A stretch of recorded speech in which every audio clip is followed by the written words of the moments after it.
নমস্কার, শেফালি রসনা রান্নাঘরে সবাইকে স্বাগত। আজকে আমি বানাচ্ছি ভেটকি মাছের চপ। এখানে আমি 500 গ্রাম ভেটকি মাছ নিয়েছি। একটা কড়াইতে সামান্য জল নিয়েছি, ওর মধ্যে 1 চামচ নুন, হাফ চামচ গোলমরিচের পাউডার, সামান্য হলুদ পাউডার দিয়ে 5 মিনিট মাছটাকে সেদ্ধ করে নিয়েছি। এবার মাছের কাঁটা বের করে নিয়েছি। এবার একটা কড়াই নিয়ে নিয়েছি, কড়াইটা গরম করতে দিয়েছি। কড়াই গরম হয়ে গেছে। এবার আমি সামান্য সাদা তেল ওর মধ্যে দিয়ে দেব।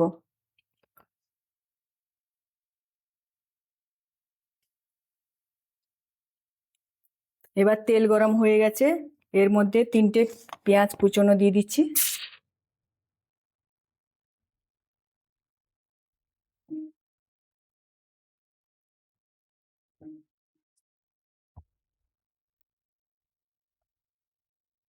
এক টেবিল চামচ আদা কুচনো আর 2টো কাঁচা লঙ্কা কুচি আমি একটু দিয়ে দিচ্ছি। বাহ!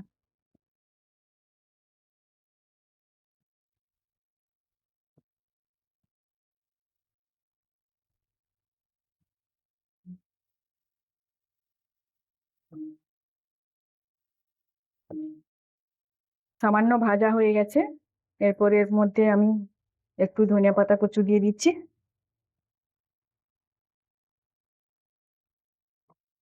একটু নেড়ে নেব।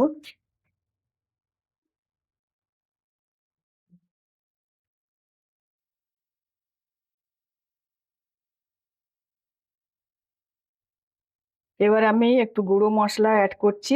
1 চামচ জিরে পাউডার, হাফ চামচ হলুদ পাউডার, হাফ চামচ গরম মশলা পাউডার, ধনিয়া পাউডার হাফ চামচ, আর হাফ চামচ গোলমরিচের পাউডার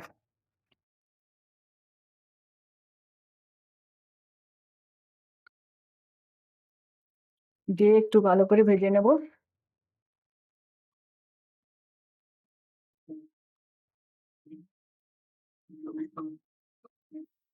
এবার স্বাদ মতো আমি একটু নুন দিয়ে দিচ্ছি।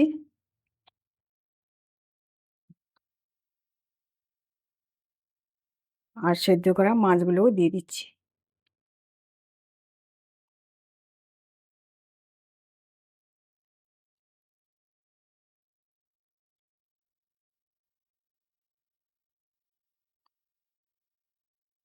দিয়ে ভালো করে একটু মিশিয়ে নেব মশলার সঙ্গে।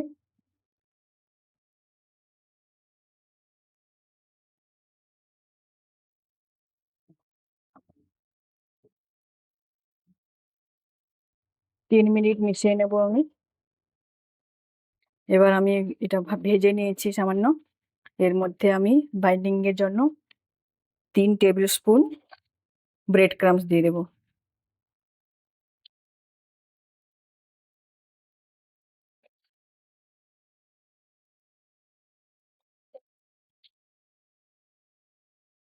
দিয়ে এটাকে ভালো করে মিশিয়ে নেব। আমি ভালো করে মিশিয়ে নিয়েছি। এবার চপের স্টাফিং রেডি হয়ে গেছে। এবার আমি দ্বিতীয় প্রসেসে যাব। এবার স্টাফিংটা আমার ঠান্ডা হয়ে গেছে। আমি চপের আকারে শেপ করে নেব।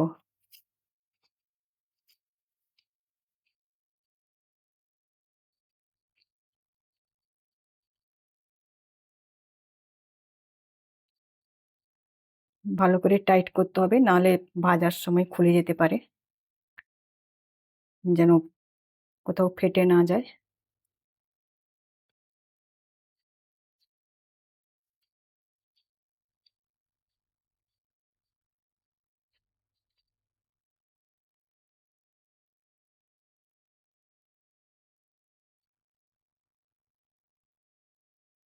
আমি এইভাবে শেপ করলাম, আপনারা গোলও করতে পারেন।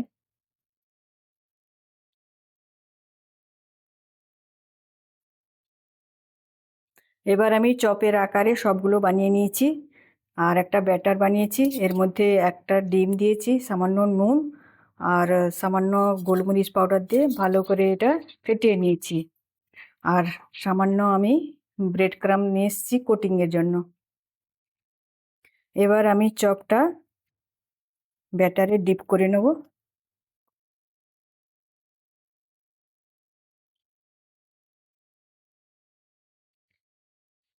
দিয়ে ব্রেড ক্রামসে কোটিং করে নেব।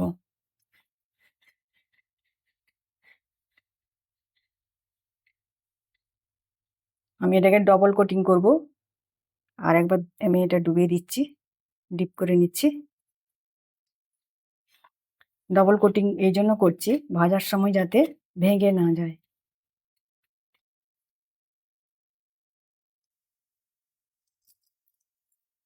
এবার এগুলো আমি ডবল কোটিং করে দিয়েছি। আমি কড়াইতে তেল দিয়ে দিয়েছি। কড়াইতে তেল গরম হয়ে গেছে। ফ্লেমটা মিডিয়াম করে দিয়েছি আর এক একটা করে ভেজে নেব।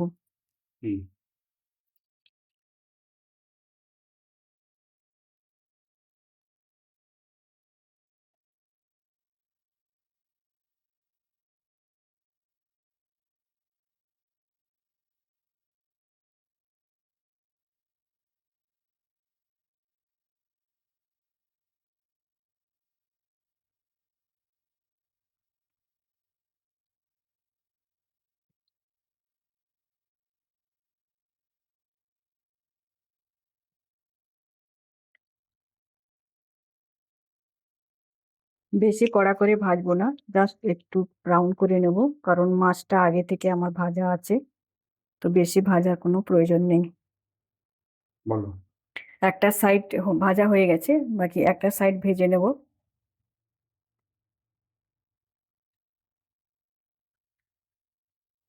ভাজা হয়েছে, এবার আমি তুলে নিচ্ছি এক একটা করে।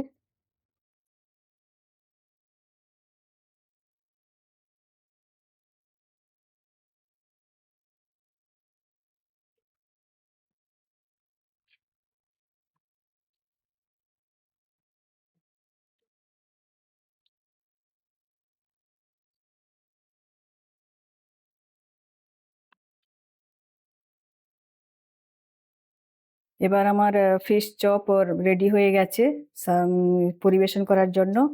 যদি ভিডিওটা ভালো লাগে লাইক করবেন, শেয়ার করবেন, আর দেখার জন্য থ্যাংক ইউ।